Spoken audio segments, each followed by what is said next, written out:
Leksimizin davamını anlaysanız hürmetli vatandaşım, bunun içindeki en mühim bir halka şu ki, burun adetçe bulup gelgen Yaponiya-Avustraliya münasebeti hazır naiti kısa bir mezgil içinde küçeytildi.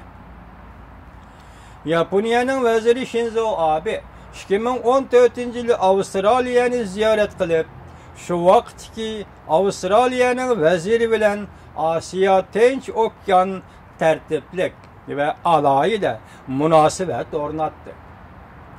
Bu alayda münasebet Amerika Koşmuş Ştatları bilen Angliya'nın alayda münasebetiga seliştirilganda intayın zor ehmiyetli ega.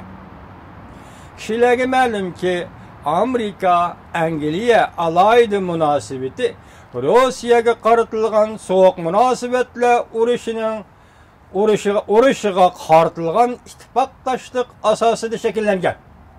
Demek tarixdagi Rossiya, tarixdagi Amerika Qo'shma Shtatlari bilan Angliyaning münasebeti, alayda münasebeti shu vaqtdagi so'q munosabatlar urushiga qartilgan.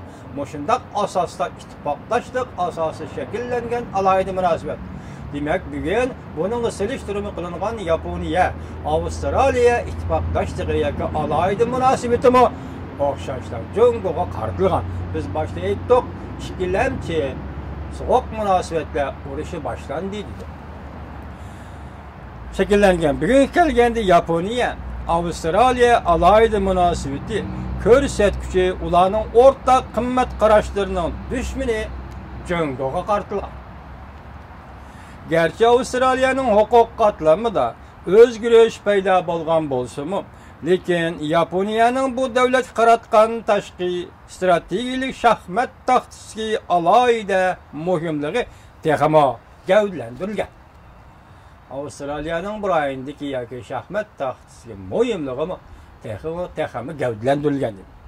Avustralya'nın yeni tayinlangan vaziri tuyuqsuz burayındaki alayda ittifoqdosh davlati Yeni Zelandiya'dan qalsalar ikkinchi bulup Asya'da Yaponiyani ziyaret qilgan davlat kirgizdi. Yoki mush qatimqi ziyoratini shundaq tartib o'rinlashtirdi.